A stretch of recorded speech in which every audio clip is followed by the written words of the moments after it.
Welcome to my channel. Today I have 5 strategies for you to not feel guilty for having success, money, power, all the things you want, a beautiful life, especially when you're surrounded by people who are struggling, okay?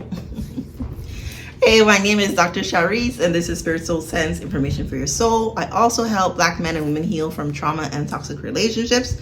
The first thing on my list is meditation and prayer.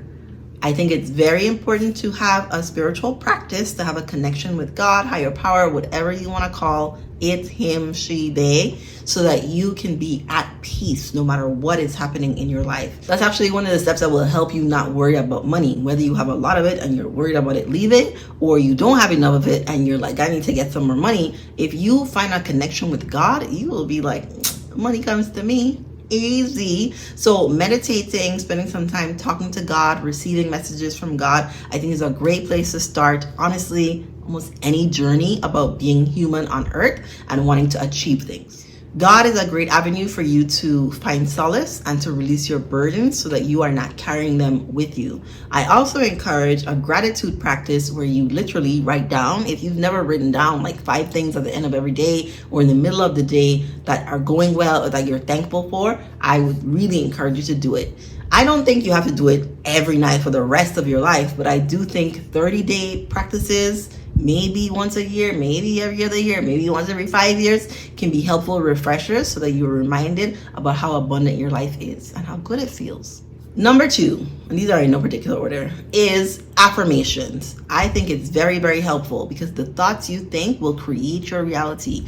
That you find some statements, a couple, that feel so good to you, right? Maybe they don't feel perfect in the moment that you're saying it, but saying something like, I'm supposed to be rich. I'm supposed to be rich. It's good for me to have money. Constantly playing that over in your head will help you feel less guilt about having the things that you want in life. I'm supposed to be in a healthy relationship.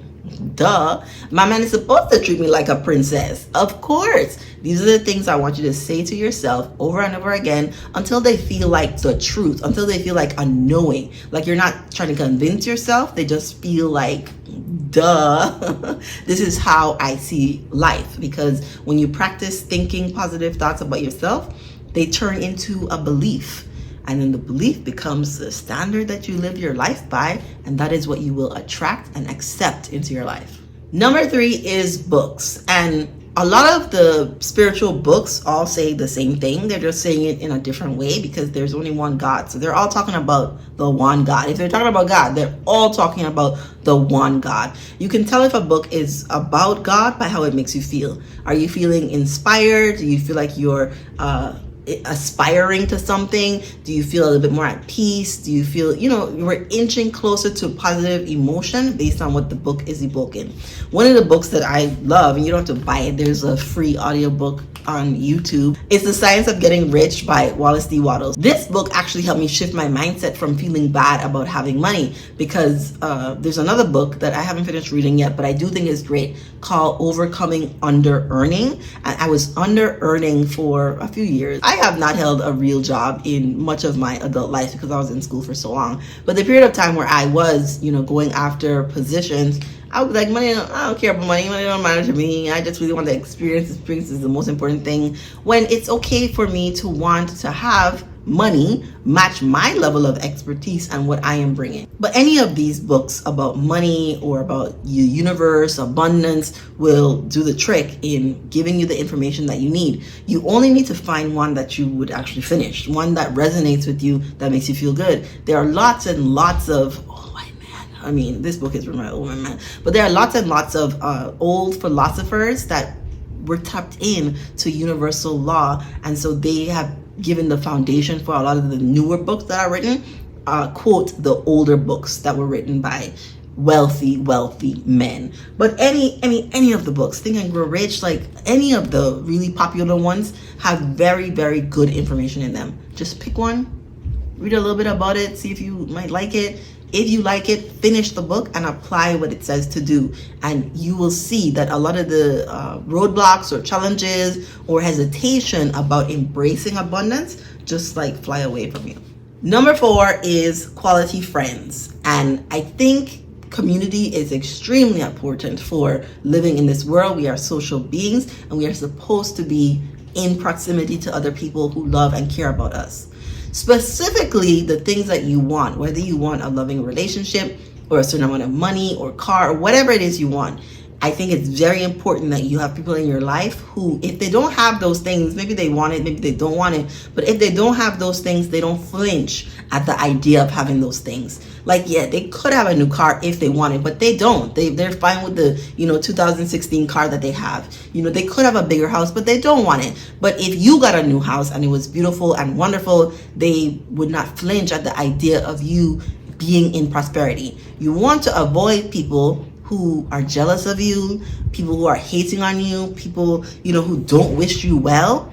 Those people, you don't want to tell things about your life. But I do think it can really, really make us feel so good inside and reduce those feelings of guilt when we have another person, at least one, that we can turn to and be like, okay, I'm not the only one.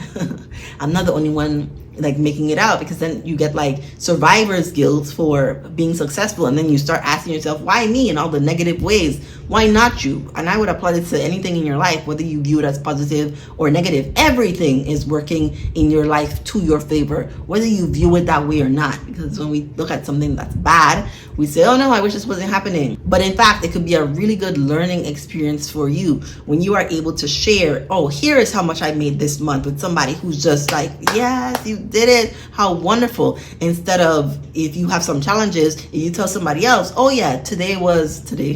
Instead of telling somebody, this month was a 10K month, and maybe you're at the level where you're making 100K months. But if you tell somebody that, and then you also tell them about how difficult it was for you, or some challenge that you're having, and they just don't understand, they're like, you shouldn't be complaining because you have all this money and things are so good, and oh, you finally found a man, or whatever it is that they're saying that you have access to, so you shouldn't, even though you're human, be complaining.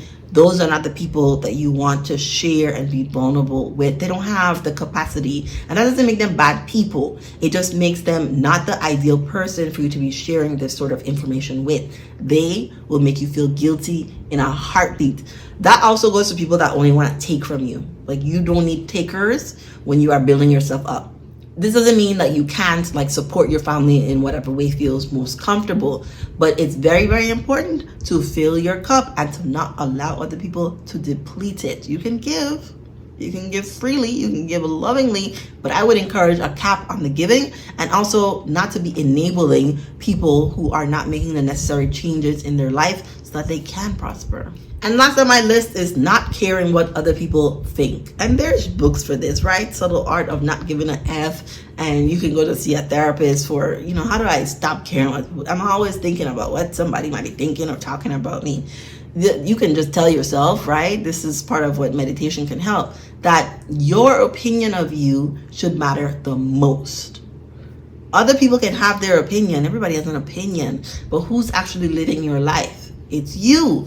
And so you want to set yourself up in a way that you can enjoy your day to day, because that's where life is lived.